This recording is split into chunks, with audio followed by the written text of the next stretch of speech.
Ligda, disculpe, no se le escucha, tiene apagado su micrófono. Perdón. Buenas noches. Solamente para decirle que hoy vamos a tener nuestra segunda clase de Derecho Financiero y antes de iniciar la clase yo quisiera presentarles a el auxiliar que me sirve para este tipo de clases que se llama el licenciado Guillermo, Willy Pineda, y que me gustaría mucho presentárselos y que pudiéramos hablar de la fase práctica de los laboratorios, del correo, para poder solucionar las dudas que tenemos. Yo quisiera pedirle si alguien conoce a Ana Lucía Rodas López, decirle que yo no tengo entre mis posibilidades ingresarla a la clase y sin duda ella lo que está haciendo es utilizando un correo diferente al de la facultad. Entonces, ella debe de utilizar el correo al cual se le mandó invitación para poder entrar a la clase si son tan amables. Yo no puedo ingresar, ustedes ingresaron solitos y ella tiene que utilizar el correo de la facultad si son tan amables.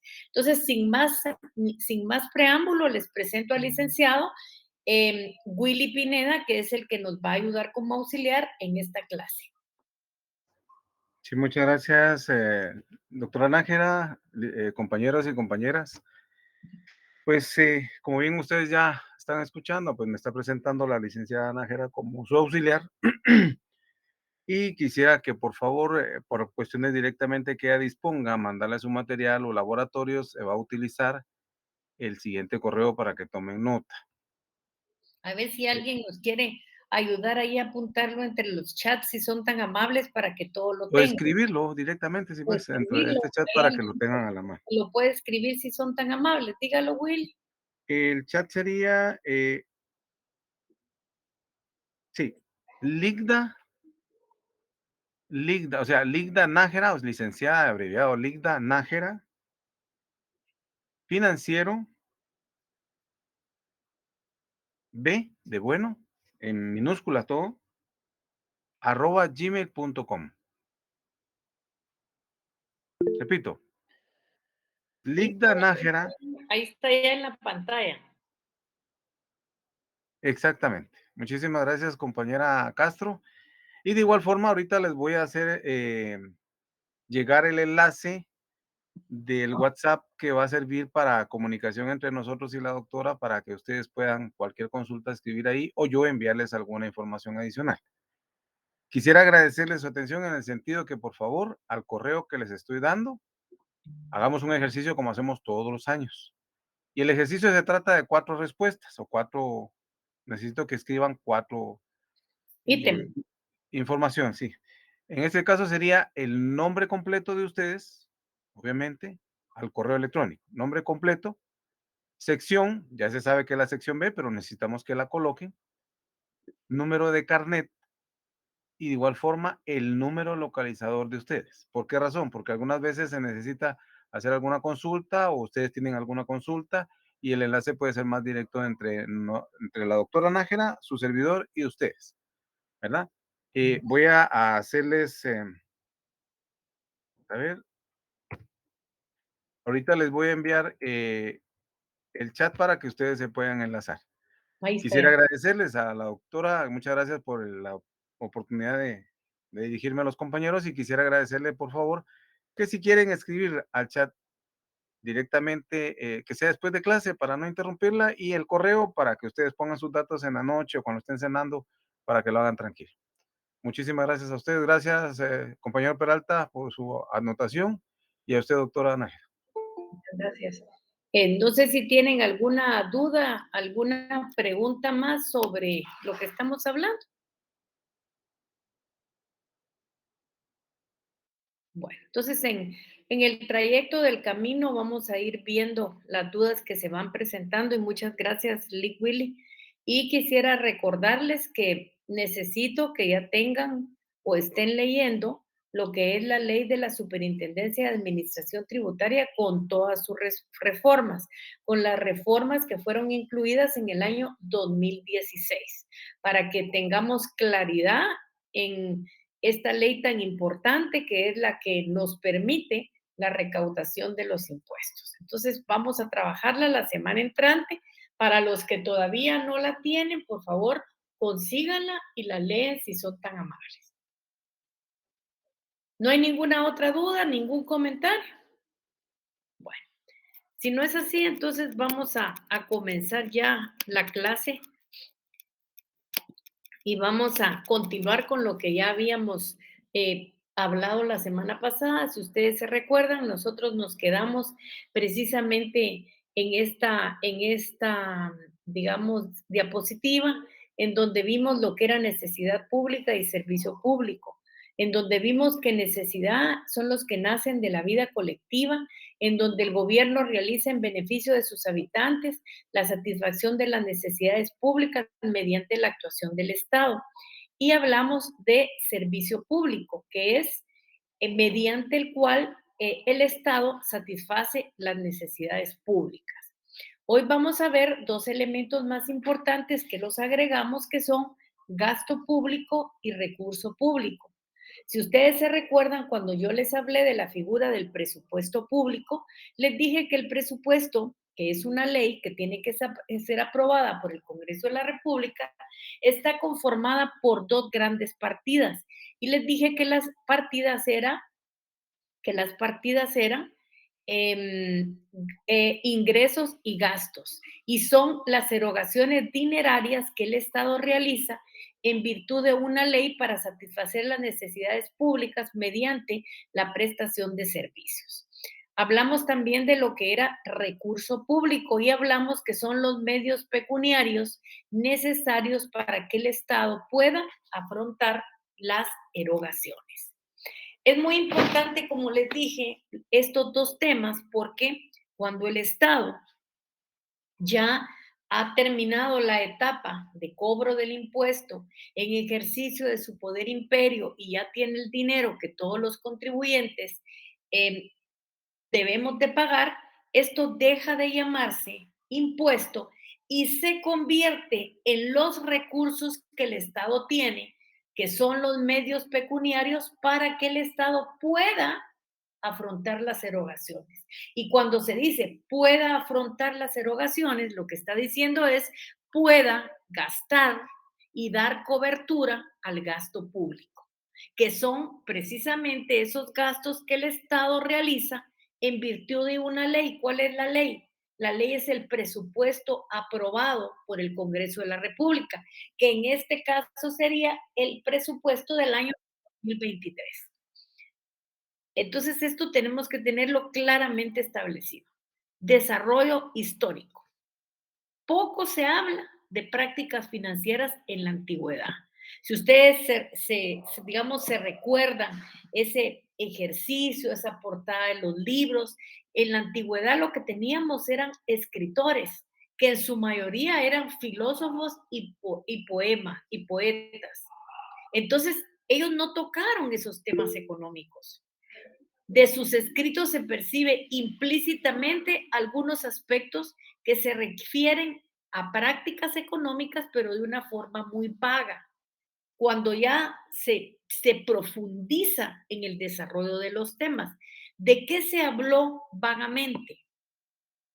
En los textos aparece que se habló de propiedad, que se habló de cultivo de la tierra, que se habló de la aparición del monopolio en oposición a la competencia, se habló de reglamentación de precios, de trabajo y salarios, se habló de falsificación de la moneda, se habló de pesos, de medidas, de dinero, de banca, de impuestos y lógicamente también de programas de reforma social. Entonces, no habían muchos documentos, no se habló en demasía, sino que cuando ya se hace el estudio, se establece que muy vagamente se habló de estos temas que aparecen en esta lámina. Si ustedes ubican en la antigüedad, van a encontrar a una persona que nosotros conocemos, que es Aristóteles, porque en alguna oportunidad nosotros hemos escuchado hablar de Aristóteles. Pero también se le suma otro autor que se llama Jenofonte. Estos se refieren a ellos en algunos pasajes de sus obras y en la Edad Media puede encontrarse algunas máximas de moral financiera que son considerados como la obra de los escolásticos. A finales del siglo V aumentaron, aumentaron los gastos públicos. Y al aumentar los gastos públicos, lógicamente hubo una transformación económica. Y esa transformación económica llamó la atención de algunos escritores, esas personas que comenzaban a escribir sobre las finanzas del Estado. Y así es como nosotros nos encontramos que hay estudios sobre puntos muy concretos. Por ejemplo, encontramos del italiano Carafà. Y aquí es importante también considerar que hay otro libro que para mí es muy importante y yo lo uso mucho como texto por los que me preguntaban de texto y creo que está de manera digital y lo deberían de buscar, que es la autora Catalina García Vizcaíno.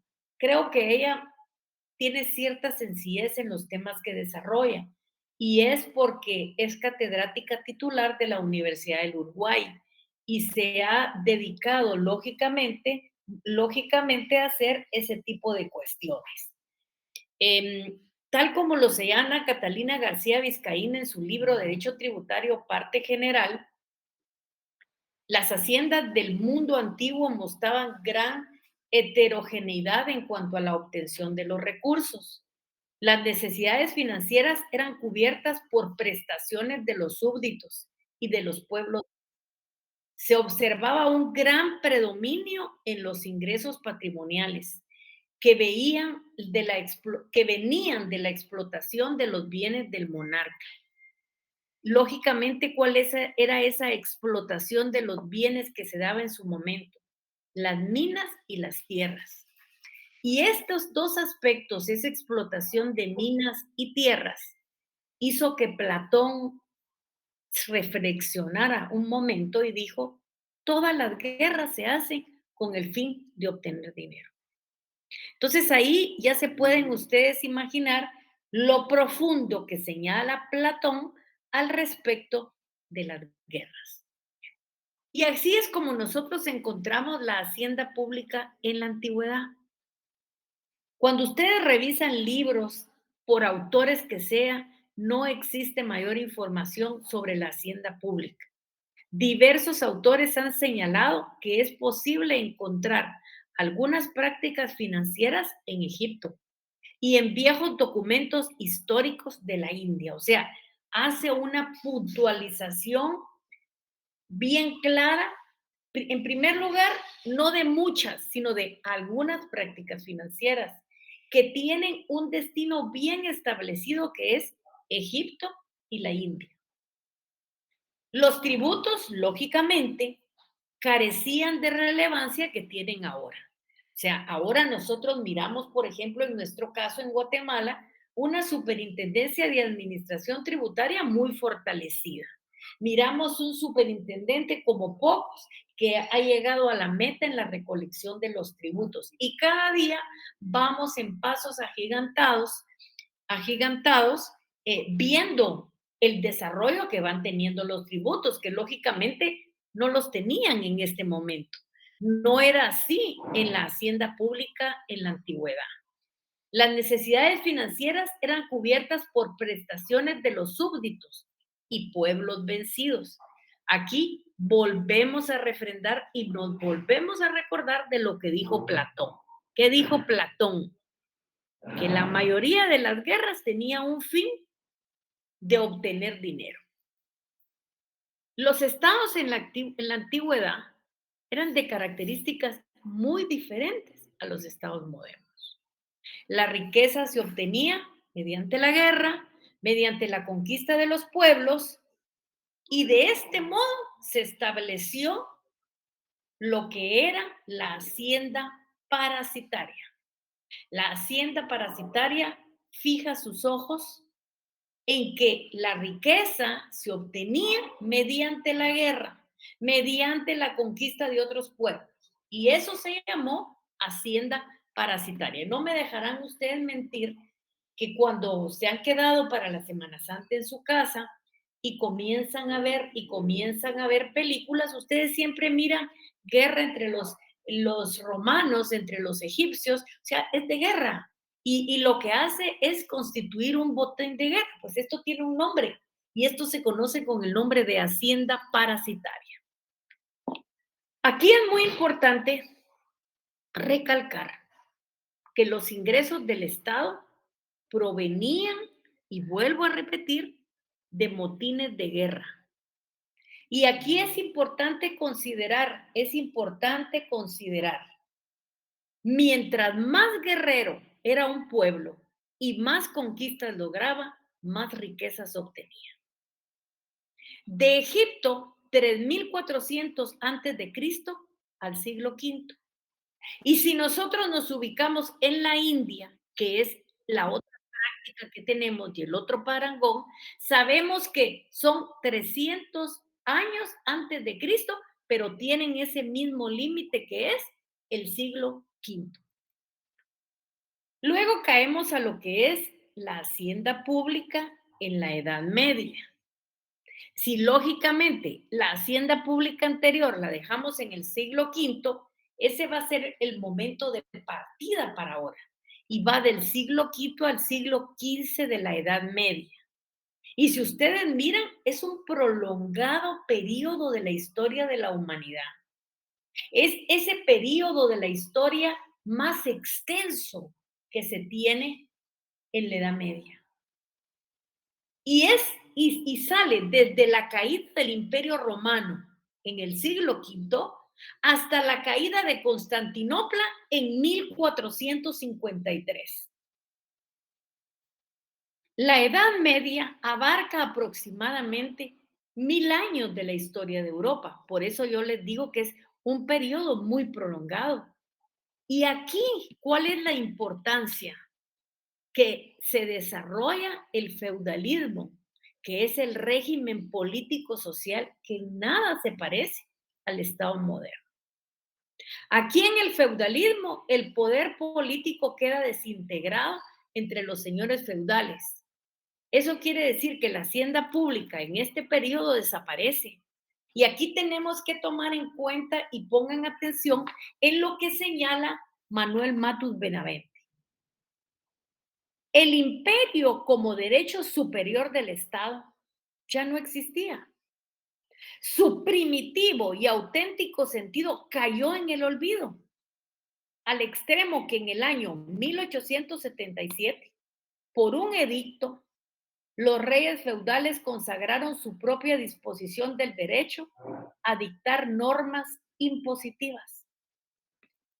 El impuesto era establecido por monarcas y señores feudales, por lo que los tributos e impuestos se determinaron de acuerdo a las necesidades del señor feudal. Pero aquí lo interesante y lo que nosotros tenemos que subrayar es que no había ninguna regulación al respecto sobre los ingresos y los gastos del Estado. Y todo lo relativo al mismo se hizo de una manera caprichosa. Por eso decimos que no puede ser lo mismo antes y ahora. ¿Por qué? Porque ahora tenemos la imposición de tener un presupuesto público que es aprobado como una ley por el Congreso de la República. Esto, lógicamente, lo que les digo, que los señores feudales era un edicto de los señores feudales, era una ley en ese momento que dictaron en el año 1877, pero esto ha tenido cambio y ha tenido transformación. Y hoy nos basamos en base a un presupuesto público que va a decir cuáles son los ingresos y cuáles van a ser los gastos, y esto nos va a dar el margen de no poder salir. Claro, si yo quiero cambiar el rumbo de un dinero, lo puedo hacer, pero lo puedo hacer en base a las mismas transferencias que están dentro del contenido de la ley, que ya la ley en particular es la ley orgánica del presupuesto. Aquí también tenemos que pensar en esto. Se confundía el patrimonio del príncipe con el principado. La explotación patrimonial era la fuente de recursos más importantes. se creó el sistema de regalías, contribuyentes que deberían ser pagadas al soberano eran sistema de regalías, no eran los contribuyentes, sino eran las contribuciones. Eran las contribuciones que deberían ser pagadas al soberano, que eran concesiones generales o especiales que el rey o el príncipe otorgaba a los señores feudales. Existían las tasas que los súbditos pagaban a los señores feudales por servicios vinculados con la idea de dominio real. Aquí, en la Edad Media, ocurre un fenómeno que debe de ser considerado como una característica, y es la poliarquía, en el sentido de conflictos permanentes entre reyes, príncipes y señores feudales. Y ese enfrentamiento entre reyes, príncipes y señores feudales, ¿qué fue lo que logró? Lo que hizo fue que esto terminó con el advenimiento del Estado moderno, que ya nació bajo el signo de un absolutismo monárquico. Y lógicamente la Edad Media tuvo su escenario en Europa. Por eso es que nosotros miramos todavía, digamos, organizaciones monárquicas. Hay reyes que en muchos estados con la oposición de los contribuyentes, pero persisten todavía hoy por hoy. Y por eso nosotros vemos en Europa digamos, los monárquicos, que son los reyes, las reinas, sus descendientes, y que lógicamente existen y existieron en la Edad Media. Aquí también recibían rentas por sus tierras. Habían sistemas de ayudas excepcionales para reclutar mercenarios como un impuesto moderno. Hacienda pública en la Edad Moderna. Y esta va del siglo XV a mediados del siglo XIX. O algunos autores dicen que se prolonga un poco y es a principios del siglo XX. Aquí el panorama financiero se modifica profundamente, desapareciendo paulatinamente el sistema feudal. Aquí aparece la necesidad de consolidar los nuevos estados nacionales. La forma más eficaz de fortalecimiento es la formación de un tesoro nacional, que la equivalencia en nuestro sistema debería de ser la Tesorería Nacional, que forma parte del Ministerio de Finanzas Públicas, que se encarga de hacer hoy por hoy todos los pagos del Estado.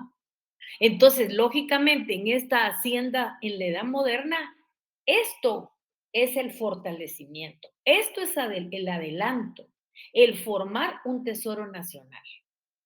Entonces, lógicamente, aquí nosotros podemos deducir que el Estado moderno necesitó una gran organización financiera y ejecutó las primeras actividades financieras en la aceptación estricta del término, porque el Estado se convierte en autónomo. Durante toda esta época se manifestó el Estado policía. El derecho financiero se convierte en autónomo. Durante toda esta época se manifestó el Estado policía. ¿Qué es Estado policía? El Estado solo proporcionaba seguridad, ejército, justicia y funciones de policía. O sea, todos esos entes que básicamente sí nos sirve en esta situación. Entonces, lógicamente, se convierte lo demás, funciones del Estado, en privadas. Y aquí lo que se da es la evolución del Estado que derivó en el Estado moderno. Ustedes miran un Estado que hoy quiere hacer de todo y no puede hacer nada. Y la satisfacción de las necesidades de la población nos llega muy poco. Pagamos impuestos porque cumplimos con la Constitución, pero muchas veces el Estado no cumple con la satisfacción de las necesidades. Y eso a los contribuyentes, ¿qué nos da? Un sabor de insatisfacción. Aquí se separó Y lo que no se separó, sino se unió y quiere llegar a entenderse es nación-estado, que consiste en que los medios reales de autoridad y administración, que eran posesión privada, se transforman en propiedad pública. ¿Y por qué? Porque lógicamente, como hemos dicho aquí, lo que se dio fue el Estado policía. Entonces, lógicamente, ese es un problema muy serio. Hacienda pública en la edad contemporánea. Esto va del siglo o XIX o XX a la actualidad. Y tiene su escenario, básicamente, el Estado benefactor en Europa después de la Segunda Guerra Mundial. Y nosotros nos preguntaríamos, ¿y dónde jugó Guatemala esto? ¿Cuál fue el momento en que Guatemala tuvo esta situación? Fue a partir de la Revolución de 1944, en donde ganamos tantas cosas. Ganamos el Instituto Guatemalteco de Seguridad Social, las escuelas federales y un montón de situaciones que hoy por hoy subsisten y nos dan beneficio a los contribuyentes. Aquí el Estado se convierte en un ente con necesidades. Y lógicamente, al tener necesidades, se amplía y crea más necesidades. Ya como les digo, quieren hacer de todo y nada hace bien. Y aquí aparece una figura que siempre causa problema en los estados y es el déficit fiscal. Gastamos más de los ingresos que tenemos. Y entonces para cubrir las necesidades tenemos que echar mano de otros recursos. ¿Y cuáles son esos recursos? De donaciones, de préstamos, que nos ayude a satisfacer las necesidades de la población. Lo ideal sería que a la misma cantidad de ingresos fuera la misma cantidad de gastos, porque entonces no utilizaríamos lo que es el crédito público y no tendríamos una deuda pública.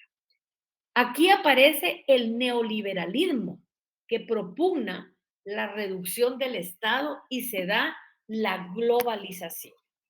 Yo estoy clara que ustedes han oído hablar mucho de neoliberalismo, pero ese neoliberalismo tiene 3 aspectos que yo siempre considero que es importante que ustedes conozcan y se los voy a leer porque siempre me gusta que tengan claro.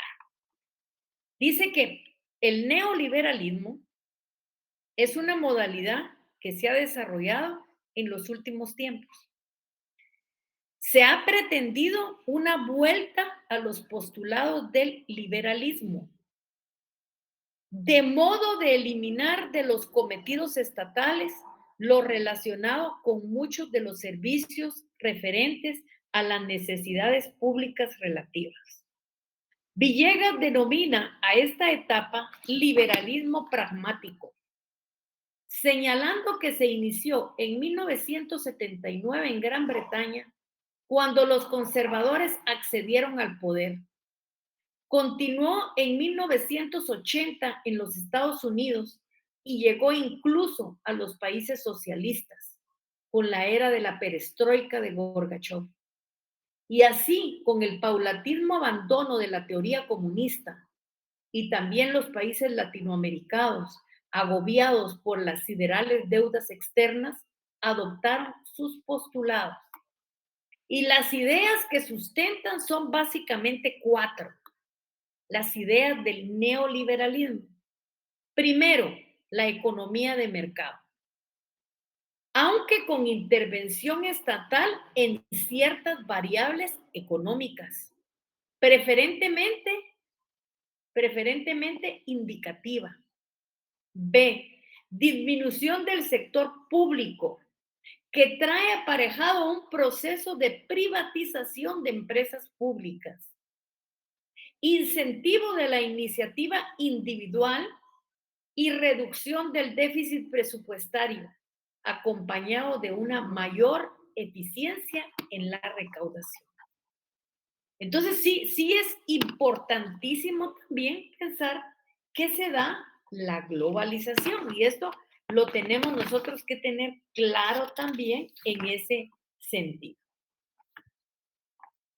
Ahora, si nosotros miramos una división muy generalizada, que ya no pasa por las distintas etapas de la historia, la hacienda pública se divide en clásica y moderna. Esa es la división más clara que nosotros tenemos, que es la de clásica y moderna. Denme un momentito, solo voy a tomar agua.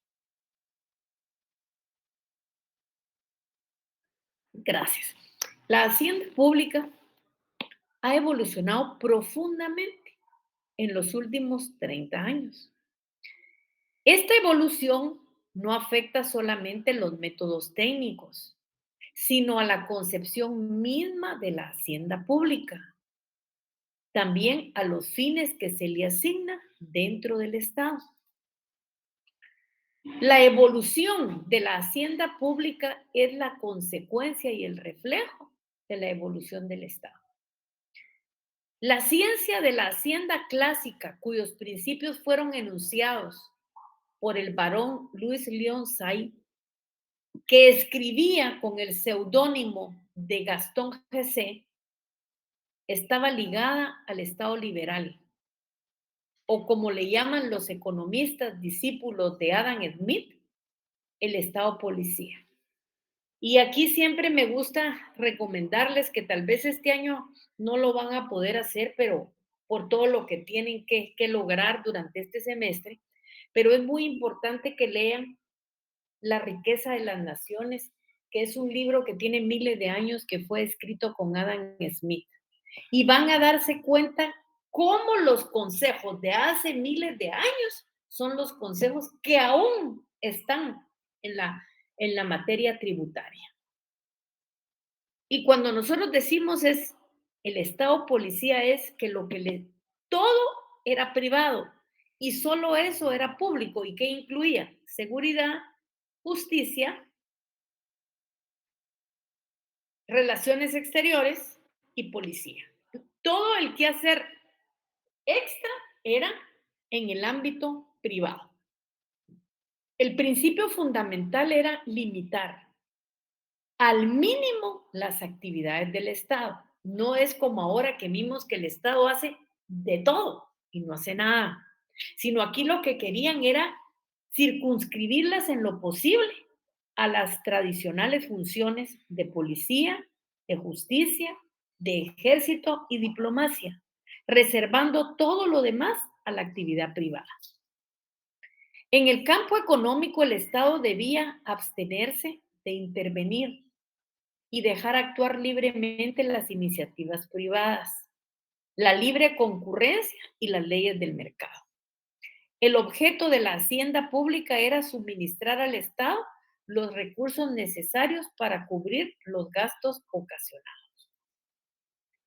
La hacienda pública debía ejercer la menor influencia posible sobre las haciendas privadas y la actividad de los particulares, la cual se conseguía en la medida en que los gastos públicos fueran reducidos y equilibrados con los ingresos. O sea, a lo que ellos llamaban es a la misma cantidad de ingresos, la misma cantidad de gastos. ¿Y esto qué evitaba? Tener déficit fiscal. ¿Cuál es el déficit fiscal? Gastar más de los ingresos que el Estado tiene. ¿Qué sucedía en la hacienda pública clásica? Aquí se aseguraba la cobertura de los gastos del Estado. Se distribuía la carga pública con igualdad entre los súbditos. Los recursos del Estado consistían en las exacciones a los particulares. Y de hecho, ese recurso que el Estado tiene proveniente de los impuestos sale de la bolsa de los particulares. Y eso es lo que significa la palabra exacción, lo que paga el contribuyente. Hoy, cuando nosotros pagamos nuestros impuestos, cumpliendo con nuestra norma constitucional, ¿qué pasa? Ese dinero depositado en el Ministerio de Finanzas Públicas, en esa transacción que le hace la SAT al Estado y que aparece en el banco, ahí ya no se llaman impuestos, ahí ya se llaman recursos del Estado. que obtuvo a través del pago de los impuestos y que no solamente van a aparecer del pago de los impuestos, sino pueden ser de trabajar los bienes patrimoniales, puede ser de donaciones. Y a este fenómeno se le llama carga pública. Es la carga que pasamos todos los guatemaltecos obligados. ¿Por qué significa una carga para el Estado? La que se traduce en la creación de tributos que la población tiene que pagar y que le son devueltos por los servicios públicos. Este es lo ideal, aunque muchas veces no son devueltos por las carencias del Estado. Aquí la paradoja, la discusión, lo que nos debe llamar atención es que en la hacienda clásica es que hay gastos que tiene el Estado y necesidad de cubrirlos. Yo por eso les decía que el Estado no cobra impuestos para tener una gran cantidad de dinero. Eso no le interesa. Eso definitivamente no interesa. Hacienda pública moderna. Se produce un ensanchamiento de la hacienda pública por el crecimiento del Estado. Y con ello se produce la transformación de las técnicas financieras clásicas. La transformación de la técnica del impuesto bajo la influencia del intervencionismo es sin lugar a dudas la más conocida. ¿Qué sucede en el intervencionismo? En el Estado se vio obligado a intervenir para evitar abusos y disminuir la inquietud social por los gastos bélicos y erogaciones de tipo social, como son pensiones por invalidez, socorros a desocupados, aumentó la necesidad de mayores atribuciones. Y aquí les voy a leer algo porque me gusta que tengamos claro esto del intervencionismo y dice, en los años anteriores a la primera conflagración mundial, se produjo la modificación de las condiciones económicas y sociales en virtud del desarrollo del capitalismo y la quiebra de los principios de la libre competencia, que fue reemplazada por los monopolios ejercidos por las concentraciones industriales. El Estado se vio obligado a intervenir para evitar abusos y disminuir la inquietud social. Por los ingentes gastos bélicos y las erogaciones de tipo social, entre las que están pensiones por invalidez y socorros a desocupados, aumentó la necesidad de mayores tributos, por lo que se dio la progresividad de la imposición a la renta, a los gravámenes y a las herencias. Y tuvieron gran importancia los tributos con finalidades extrafiscales, como son derechos aduaneros, proteccionistas, gravamen al celibato y estímulos a familias numerosas. Pero el Estado no asumió un papel directivo en la economía. La intervención fue accidental y no se propuso alterar el régimen económico, sino únicamente modificar sus efectos. Por eso entonces, ¿cuáles son las consecuencias que pudo tener esto?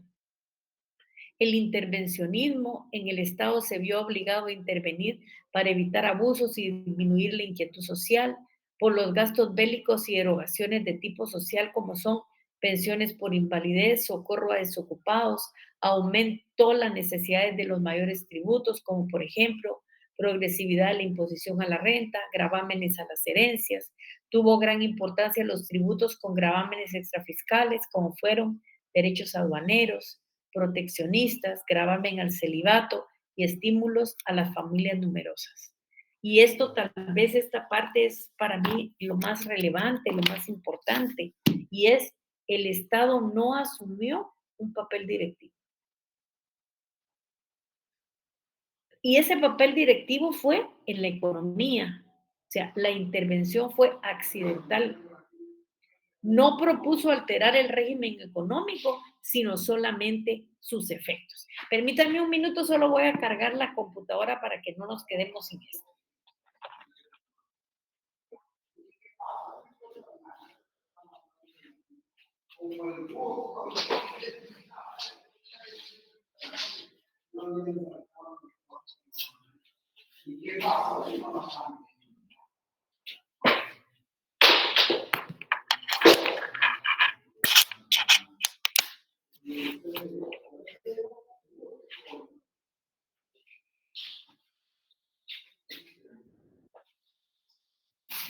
Bueno, ahora vamos a ver las ciencias que estudian la hacienda pública.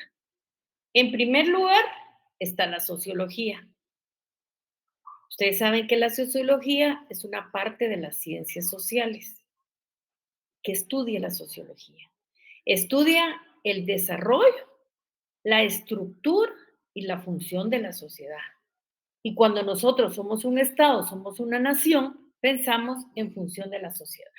Entonces, lógicamente, nos interesa estar muy cerca y estudiar, lógicamente, ciencias, estudiar esta ciencia a la hacienda pública. También, lógicamente, esa parte de las ciencias sociales tiene que estudiar al hombre, porque el hombre es el que está en la sociedad, en su entorno para poder definir las políticas que deben aplicarse. Entonces, haciendo esto que les he dicho, la primera pregunta que nosotros nos debemos de hacer es, bueno, ¿y qué relación tiene la sociología con la ciencia, con la hacienda pública? Pues lógicamente la relación es que estudia al hombre en su entorno, y su entorno es la sociedad. ¿Y para qué lo tienen que estudiar? Para poder definir estrategias financieras de los estados. Y esto no es que solo en Guatemala ocurra, esto va a ocurrir siempre. Luego está la economía. La economía es otra ciencia social, solo que aquí ya lo que se estudia son los procesos de producción, de distribución, de comercialización y consumo de bienes y servicios. Y lógicamente, al estudiar esto, lo que también tenemos que estudiar es la administración adecuada de los bienes. Aquí vamos a tomar en cuenta lo que dice Guillermo Cabanelas. El estudio de los medios empleados por el hombre para estructurar los recursos de la naturaleza, los progresos culturales y su propio esfuerzo laboral para crear, sostener y proseguir fundamentando el bienestar material. Y con todo esto, ¿qué relación tiene la economía con la hacienda pública? Pues tiene mucha relación y es importante, porque lo que determina es el alcance y el impacto de las cargas tributarias y la distribución del gasto público. Y ahora se preguntarán ustedes, pienso yo, ¿y yo por qué estudiante de derecho tengo que estar estudiando esto? ¿Y qué relación puede tener para el derecho la hacienda pública? Pues recuerden ustedes que el derecho también es una ciencia social, que lo que designa es un conjunto de reglas de convivencia. Son reglas de conducta que ordenan y regulan la convivencia de los hombres en la sociedad, mediante la imposición de acciones y abstenciones por medio de normas que organizan la convivencia del hombre con los demás. Y aquí Cabanela nos dice, el derecho es general, irrenunciable y sin efecto retroactivo por lo común. Ustedes saben que nosotros sí tenemos ese efecto retroactivo en materia penal y cuando favorece el reo, porque es lo que dice nuestra Constitución. ¿Qué relación entonces tiene el derecho y la hacienda pública? Aquí se determinan las normas que regulan la actividad financiera del Estado en todas sus fases, así como los principios constitucionales que la rigen. Los principios constitucionales del derecho financiero están en el contenido de la Constitución Política de la República, cuando se quiere trazar qué tipo de Estado o qué tipo de nación queremos ser nosotros. Y no podemos olvidar la ciencia política, esa política que tanto daño nos hace en el país, pero que es una ciencia que tiene el conocimiento de las cosas y de sus causas. Aquí vamos a definir lo que es política según Brugge, citado por Cabanelas. Y dice que es una ciencia que determina las funciones del Estado dentro de la sociedad, de que es representante y de la sociedad universal de los estados a que pertenece, así como los medios para la recta consecución de sus funciones mismas. Ciencia política, disciplina cuyo objetivo es el estudio sistemático del gobierno en su sentido más amplio. Su relación con la hacienda pública es que regula las políticas financieras del Estado y su impacto en la sociedad mediante un control político de las mismas. O sea, ¿qué utilicé yo como fuentes de consulta para este punto? Primero, Cabanelas. Utilicé el diccionario de Derecho Usual, que son talleres de industria gráfica del libro Buenos Aires, Argentina, 1976, y aquí están las páginas 2, 322 y 384. También utilicé Finanzas Públicas Mexicanas, Ernesto Flores Zavala, Editorial Porrúa, 32ª edición actualizada, México, 1998. Y utilicé también un libro que, como les digo, para mí es un clásico y es Derecho Tributario, parte general, tomo 1, Catalina García Vizcaíno, que tiene que ver, que comienza esto en donde dice evolución de las funciones del Estado y los problemas financieros, del artículo 3 al 10. Y con eso terminamos el punto número 1. Yo no sé si todavía está Willy entre los compañeros que recibió la clase, ¿sí? Willy, le pediría que como ya terminamos el punto número 1, me haga favor de repartirlo cuando pueda y mandárselo a los estudiantes para que ya tengan su apoyo del número 1. Sí, Con mucho Luisa, gusto, licenciada. gracias. Luisa Fernanda Castillo Lama. Licenciada, buenas noches, mucho gusto. Perdone, solo una consulta. Al inicio usted mencionaba una ley que teníamos que leer, pero no logré escucharla. Licenciada, perdone, ¿la podría repetir? Es la ley de la Superintendencia de Administración Tributaria con sus reformas. Gracias. No se preocupe. ¿Alguna otra pregunta? Sí. Gracias, Anthony Raúl Peralta y Peralta. Ahí le está poniendo la ley de la SAT. ¿Tienen alguna duda? Si no es así, que Dios los bendiga, pasen feliz noche, siempre con cuidado. Primero Dios, si Dios lo permite, nos vemos el jueves. Muchísimas Buenas gracias. Licenciada. Licenciada, feliz noche. Buenas noches, licenciada. Gracias. Como que Gracias. Oliver levantó la mano, no sé si quería, aquí leí que Oliver quería hablar, o ya se fue Oliver. No, ya se fue. Pasen feliz noche entonces, que Dios los cuide. Nos vemos. Igualmente, licenciada. noches, Linda. Buenas noches, licenciada. Y Anthony, ¿qué manda? Levantó la mano. Bueno, pasen feliz noche, adiós.